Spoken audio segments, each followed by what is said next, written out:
नमस्कार सज्जनों।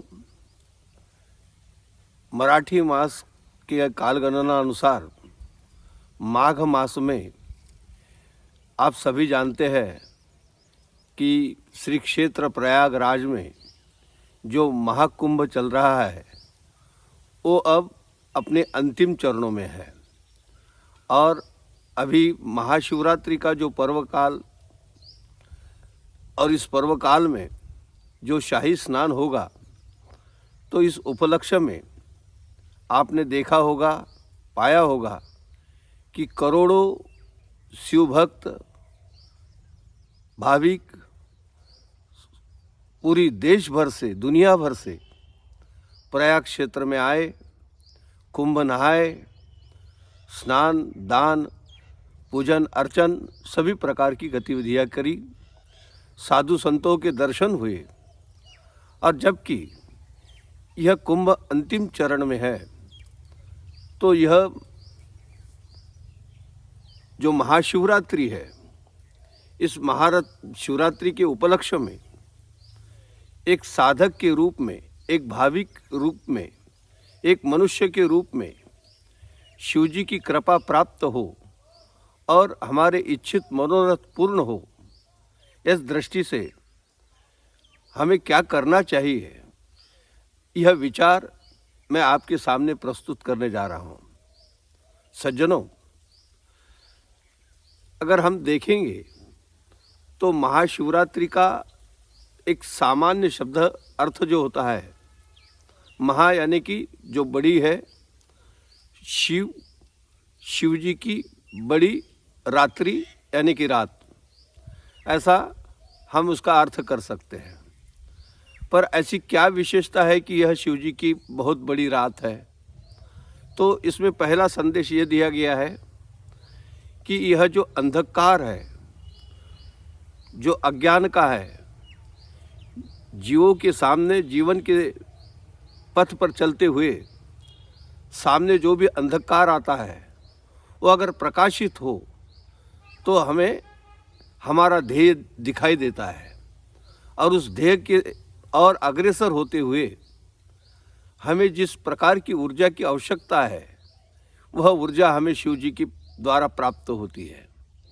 तो इसका पहला अर्थ यह हो गया कि अज्ञान अंधकार को मिटाने वाली ये महारात्रि यानी शिव जी के शक्ति से प्रकाशित होकर हमें हमारे ध्येय की ओर ले जाती है। दूसरा अर्थ ये होता है कि महा यानी कि बड़ी और रात्रि, यह शब्द को अगर हम व्याकरण के द्वारा समझने की प्रयास करें तो रा, यह अक्षर, जैसा प्रभु रामचंद्र की नाम में भी रा अक्षर है, तो यह एक सूर्य बीज है, एक तेज, एक ज्ञान, एक ब्रह्मवाचक अक्षर है। और इसमें रा अधिक त्रि, तो यह तीन का संदर्भ प्राप्त होता है। यह त्रि यानी कि तीन। यह त्रि क्या है? तो यह त्रिपुटी है। जैसा कि कुंभ में गंगा, यमुना और सरस्वती जी, यह तीनों नदियों का संबंध इसलिए त्रिवेणी कहा गया। उसी प्रकार से यह सृष्टि में भी एक त्रिपुटी है, जिसमें उत्पत्ति, स्थिति और लय, इस प्रकार की यह स्थिति है। और इसी द्वारा, जैसा उत्पत्ति के कारक ब्रह्मा जी है, स्थिति के भगवान विष्णु है और लय जो उसके कारक शिव जी है, तो यह एक त्रिपुटी है। मनुष्य शरीर में देखा जाए तो रज, तम और सत्व, इन तीनों गुणों की त्रिपुटी है।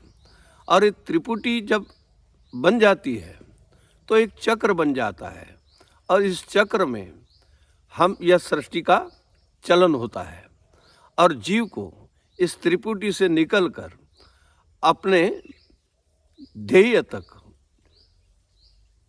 जाना होता है। सज्जनों, आप देखिए कि शिवजी, जैसा मैंने अभी यह क्रम बताया, तो उस क्रम के अनुसार शिवजी लय के कारक है।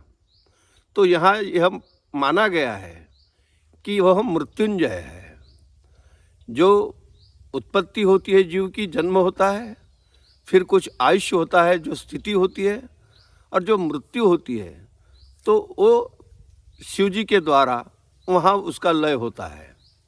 तो इसी विचारों को हम अगर देखें तो लय का अर्थ जहाँ मृत्यु होता है तो उसका दूसरा अर्थ होता है अपना गंतव्य स्थान, जहाँ हमें पहुँचना है, वो हमारा मुकाम, यही मृत्यु का वास्तविक स्वरूप है। केवल यह शरीर छोड़ देना मृत्यु नहीं है, वो तो मृत्यु शरीर की है। लेकिन जैसा हम कहीं पहुँचते हैं तो जैसा वाहन छोड़ देते हैं लेकिन मुकाम प्राप्त करते हैं, तो उस मुकाम को प्राप्त करने के लिए जो प्रयास करते हैं और उस प्रयास के लिए जो ऊर्जा, एनर्जी, जो शक्ति लगती है, उसका नाम है शिव शक्ति। और यह शिव शक्ति जो उदित होती है, जिस समय प्राप्त होती है, यह वो मास है और यह वह तिथि है महाशिवरात्रि की, कि जब साधक को या सभी समस्त जीवों को यह ऊर्जा इस उदित काल में प्राप्त होती है। अब प्रश्न उठता है कि इस शक्ति को किस प्रकार से प्राप्त किया जाए। तो इसके दो प्रकार हम देखते हैं। पहला जो एक आध्यात्मिक प्रकार है, जिसमें एक योगी, एक साधक जब साधना करता है योग की, तो वह यह देखता है कि जैसा सुषुम्ना और ईड़ा और पिंगला, इन तीनों नाड़ियों के द्वारा प्राणायामादि कुंभक की साधना कर कर जो मूलाधार स्थित कुंडलिनी है, जो अधोमुखी है, उसे ऊर्ध्व कर कर सभी षटचक्रों का भेदन करते हुए सहस्रार चक्र में जहाँ भगवान शिव जी स्थित है, वहाँ यह कुंडलिनी यानी कि माँ पार्वती और शिव जी का यहाँ मिलन होता है, ऐक्य होता है, और यही एक योगी की जीवन की महाशिवरात्रि होती है। शिव जी का यह बड़ा दिव्य रूप है। जहाँ मैं त्रिपुटी का जिक्र करता हूँ तो आप देखिए शंकर जी त्रिनेत्र है, और भ्रकुटी स्थान में जो तीसरा चक्षु है, इसे ज्ञान चक्षु कहते हैं। और यही ज्ञान चक्षु अगर हमें प्राप्त हो जाए, यानी एक दृष्टि ज्ञान की प्राप्त हो जाए, तो हमारा जीने का और जो फल हमें पाना है, वो ध्येय प्राप्त करने का आसान मार्ग हमें मिल जाता है। तो इस दृष्टि से अगर देखा जाए तो अभी मैंने बताया कि एक योगी क्या करता है। अब हम तो इस प्रकार की कोई साधना नहीं कर पाते हैं, और हमारे प्रश्न भी ऐसे नहीं हैं। हम सर्वसामान्य संसारी जीव है, जो संसार में छोटी छोटी या घटना हमारे जीवन में घटती है, जैसा कि कोई अकाल मृत्यु हो, कोई ऐसी शरीर में व्याधि उत्पन्न हो जाए तो उसका निवारण हो, या कोई आर्थिक समस्या हो, अनेक प्रश्न हो सकते हैं। लेकिन इसके लिए शिव जी की इस शक्ति की प्राप्ति से, कृपा प्राप्ति से हम इससे उभर कर हमारे गंतव्य स्थान तक पहुंच सकते हैं। तो ये कैसा है, इसका एक थोड़ा सा सिद्धांत हम समझते हैं। तो देखिए, जैसा सुवर्ण नाम का धातु है सोना, जो खनिज जहाँ से प्राप्त होता है तो वहाँ वो अशुद्ध रूप में प्राप्त होता है, पर उसका प्यूरिफिकेशन एक प्रक्रिया के द्वारा किया जाता है, जो शुद्ध सोना हमारे हाथ में आता है। और ऐसा सुवर्ण जो शुद्ध हो, वो अगर प्राप्त हो जाए तो उसी के द्वारा अलंकार बन सकते हैं। उसी प्रकार इस प्रकृति के द्वारा, इस आधार से जब जीव जन्म लेता है तो वो जिस प्रकार से वो खनिज में अशुद्धता होती है, उसी प्रकार की यह अशुद्धता है। इसे को अध्यात्म शास्त्र ने अविद्या कहा गया है, यानी अज्ञान से गिरा हुआ। तो इसे शुद्ध करने के लिए, मतलब जीवात्मा को शिवात्मा बनने के लिए जो प्रक्रिया है, जो साधना है, उसी को इस महाशिवरात्रि को एक योगी करता है। और वह शुद्ध होने से अपने खुद के स्वरूप को जानता है, सच्चिदानंद रूपः शिवोहम शिवोहम। और जब इस सिद्ध स्वरूप में आ जाता है तो वो परमात्मा से ऐक्य हो जाता है, यानी कि जीवात्मा, शिवात्मा और परमात्मा, ऐसी यह भी एक त्रिपुटी बन जाती है। चलिए, तो हमने अध्यात्म की दृष्टि से इन सभी चीज़ों को देख लिया, समझ लिया। अब प्रश्न उठता है कि जो संसारी जीव है और संसारी जीवों को जो संसार में ही जो बंधन है, उन्हीं बंधनों से मुक्ति करनी है। किसी विद्यार्थी है, कोई नौकरी उद्योग करने वाला है, उसको अपना यश प्राप्त करना है, हम अपने ध्येय की तरफ अग्रसर होना है, तो इस समय वो क्या करे?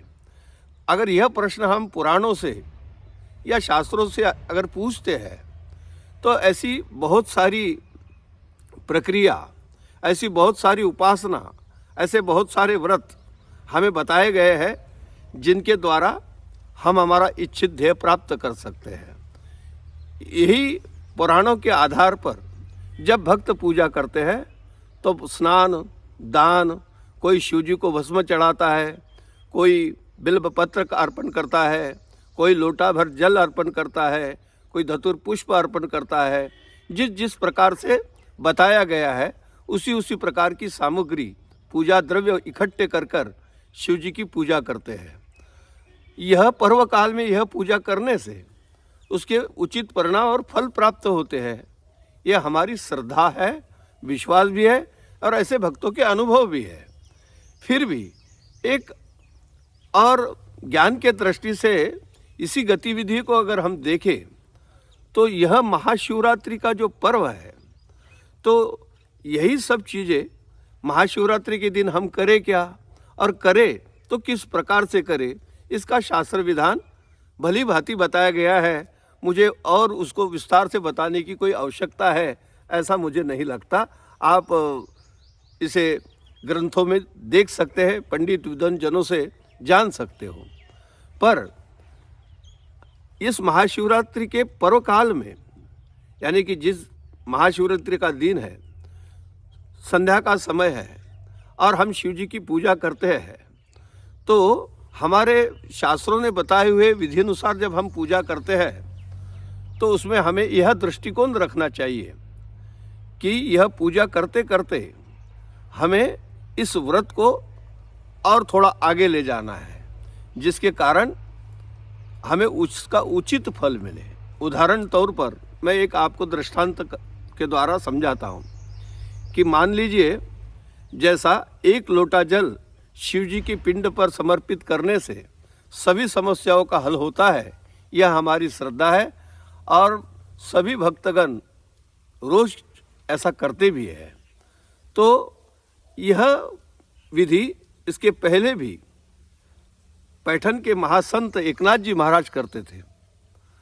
जब वो रोज नित्य क्रम से शिव जी को यह एक लोटा जल समर्पित करते थे, तो एक दिन ऐसी घटना हुई कि जब वो वहाँ पहुँचे मंदिर के प्रांगण में, तो उन्होंने पाया कि एक प्राणी गधा जो मृत्यु से जूझ रहा है और उसको बहुत सारी यातना हो रही है।